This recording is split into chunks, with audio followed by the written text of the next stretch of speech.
공은 이제 윤 대통령의 친정인 검찰로 넘어갔습니다.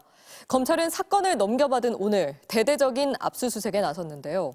서울중앙지검에 나가 있는 취재기자 연결합니다. 구나연 기자, 검찰이 국방부를 압수수색했죠. 네, 검찰 비상계엄 특별수사본부는 오늘 전격적으로 국방부 조사본부 압수수색에 나섰습니다. 100여 명 정도의 대규모 인력이 동원됐는데요. 윤석열 대통령 내란 사건 수사에 대한 강력한 의지를 밝힌 것으로 보입니다.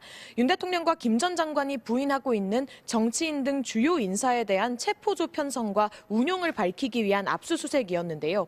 앞서 검찰은 비상계엄 해제가 임박하자 계엄군은 이재명, 한동훈, 우원식 등 3명의 정치인을 최우선 체포 대상으로 지목했고 포승줄과 수갑을 이용해 체포하라는 지시까지 공유됐다고 밝혔습니다.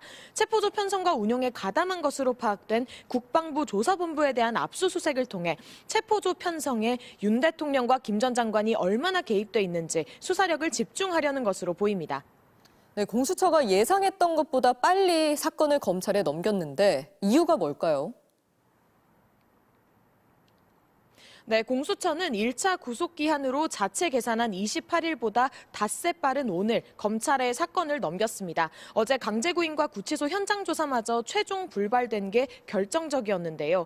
공수처는 대통령 기소권이 없어서 기소하려면 검찰에 사건을 넘겨야 하는데 사건을 더 가지고 있는 실익이 없다고 판단한 것으로 보입니다.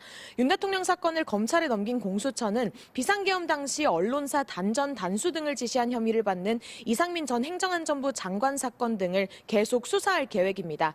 검찰은 우선 법원에 구속기한 연장을 신청할 것 같은데요. 윤 대통령 대면 조사는 검찰에도 중요하지만 소환에 응할지는 미지수입니다. 검찰은 윤 대통령 대면 조사를 다각적으로 시도한 뒤 다음 달 5일을 전후해 구속 기소할 것으로 보입니다. 지금까지 서울중앙지검에서 전해드렸습니다.